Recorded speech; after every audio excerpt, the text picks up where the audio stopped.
Hello everyone, আবার একটা নতুন ভিডিও নিয়ে আমি তোমাদের সামনে চলে এসেছি। তো আমার ভিডিওটা আমি এখান থেকে স্টার্ট করলাম। তো দেখতেই পাচ্ছ আমি এখন পুরোপুরি রেডি হয়ে নিয়েছি। আর আজকে ছিল আবার বন্ধুর বাড়ি নেমন্তন্ন, তো সেখানেই আমরা সবাই মিলে রেডি হয়ে যাচ্ছি। তো দেখো বেরিয়ে পড়েছি রাস্তা দিয়ে, আর বাড়ির কাছেই ছিল, সেই জন্য আমরা হেঁটে হেঁটেই গেছিলাম। আর এদিকে চলেও এসেছি আমরা ফাইনালি, তাড়াতাড়ি, বললাম না বাড়ির কাছেই। তো সেখানে হচ্ছে কালী পুজোর নেমন্তন্ন ছিল আমাদের সবার। তা প্রথমে এসে দেখো আমরা মায়ের দর্শনটা করে নিলাম, আর কত সুন্দর মায়ের মুখটা লাগছে। আর এখানে হচ্ছিল কিছু অনুষ্ঠান, আমি জানি না এটাকে কি বলে, কি নাচ। তো দেখো তোমরাই দেখো, দেখে বলো যে এটা কী নাচ। আমি এটা শর্ট রিলসেও ছেড়েছিলাম, কিন্তু ভালো লাগছিলো বেশ। অতক্ষণ ধরে মানুষটা অতগুলো কলসি মাথায় নিয়ে ব্যালেন্স করে এত সুন্দর নাচ করছে, প্লাস আরও অনেক কিছুই করেছে। তোমরা ভিডিওটা পুরোটা দেখলেই বুঝতে পারবে। তো আমি সেটার কিছুটা ক্লিক আমি তোমাদের দেখাচ্ছি, তো আশা করি তোমাদের ভালো লাগবে। আর এদিকে দেখো কি সুন্দর সাজিয়েছে, চারপাশটা খুব সুন্দর সাজিয়েছে কালী পুজোতে। তো প্লিজ তোমরা পুরো ভিডিওটা দেখো, কেউ স্কিপ করো না। আশা করি তোমাদের ভালো লাগবে। আর যদি ভালো লাগে একটা লাইক কমেন্ট শেয়ার অবশ্যই করো। আর এদিকে দিয়ার মুখের অবস্থাটা দেখো, ও একদম হা হয়ে গেছে। আসলে ও এইসব একটু ভয় ভয়ই পায়, এই জন্য। তো দেখো তোমরা।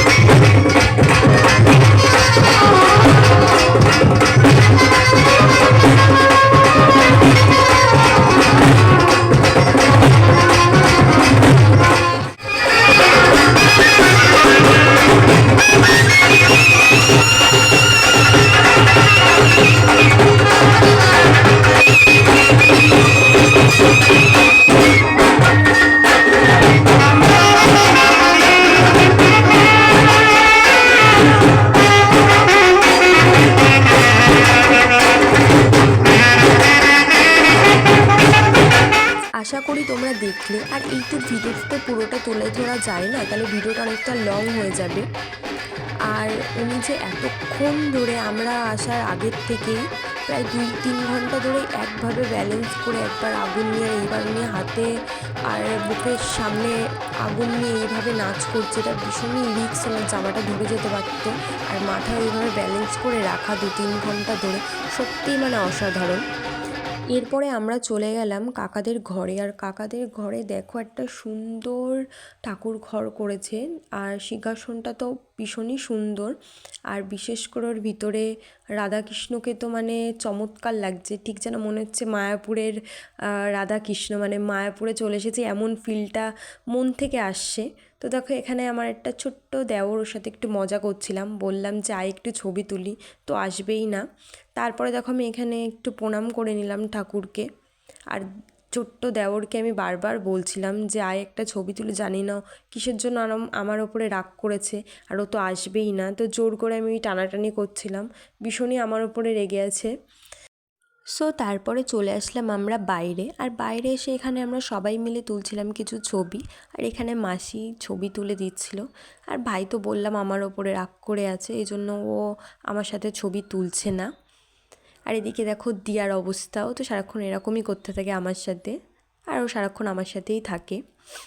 তো তারপরে একটাই কথা তোমাদের বলতে চাই, প্লিজ, আমার গলার অবস্থা ভীষণই খারাপ, শরীরটাও ভালো না, এই জন্য আমার ভিডিওটা পোস্ট করতেও দেরি হলো।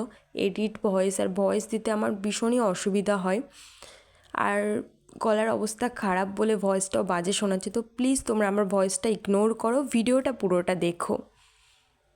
তো তারপরে দেখো আমি একটু মাকে ডেকে নিলাম, আর মায়ের সাথে কটা ছবি তুলে নিলাম। আর তারপরে নিজেও কটা ছবি তুলে নিলাম, কারণ আমার ক্যামেরাটা ভীষণই বাজে, সত্যি কথা বলতে। ছবি তুলতে আমার একদমই ভালো লাগে না আমার নিজের ফোনে, কিন্তু এখানে কিছু করার নেই, অগত্যা এখানে অন্য কেউ নেই, এই জন্য আমার ফোন থেকে আমার ছবিটা তুলতেই হবে। তো তারপরে চলে গেলাম আমরা খাওয়া দাওয়ার দিকে, কারণ অনেক রাত হচ্ছে, আমাদের বাড়িও ফিরতে হবে। এখানেও খুব সুন্দর সাজিয়েছিল। আর এই দিকে দেখো ও এখন আমার উপর রাগ করে আছে, তাই আমি ওর সাথে একটু মজা করছিলাম, আর ও আরও রেগে যাচ্ছিল। আর কেমন মুখটা করে বসে আছে, শুধু ওর মুখটার দিকে তাকাও তোমরা, ওর মুখের এক্সপ্রেশনটা দেখো। তারপরে প্রায় আমাদের খাওয়া দাওয়া কমপ্লিট, আর বাড়ি ফেরার আগে আমি আবার চলে গেলাম একবার মায়ের দর্শনে। তো দেখো এবার মাকে সব মালা দিয়ে সাজাচ্ছে, আর এখনও অনেক মালা ওখানে আছে। তো এইটুক মালাতেই মানে এইটুক না, মানে এত মালাতেই মায়ের মুখটা পুরো ঢেকে গেছে, আর এখনও তো অনেক মালা বাকি। তো কি সুন্দর লাগছে, মায়ের মুখটা অপূর্ব লাগছে। তো এইটা কি মিস করে যাওয়া যায়? তাই আমি একটু কিছুক্ষণ দাঁড়িয়ে থাকলাম এখানে মাকে একটু দেখার জন্য। তো অপূর্ব লাগছিল মায়ের মুখটা, একদম পুরো মালাতে পুরো মায়ের মুখটা ঢেকে গেছে। আর এইদিকে দেখো এখন আমরা ফিরছি বাড়িতে, আর বাড়িতে ফেরার সময় দেখো একদম চারিদিকে একদম নিস্তব্ধ হয়ে গেছে। আমরা রাস্তা দিয়ে হেঁটে হেঁটে বাড়ি এসেছিলাম, তো ফাঁকা রাস্তা থেকে আমরা সবাই একটু হেলতে দুলতে খেয়ে দিয়ে বাড়ি আসছি, আর ফাইনালি আমরা বাড়িও চলে এসেছি। সো ফাইনালি আজকের ভিডিওটা এই পর্যন্তই ছিল। তো আমার ভিডিও তোমাদের কেমন লাগে প্লিজ একটু কমেন্ট করে জানিও, আর ভালো লাগলে লাইক কমেন্ট অবশ্যই করো। তো দেখা হবে নেক্সট ভিডিওতে। So bye bye, tata.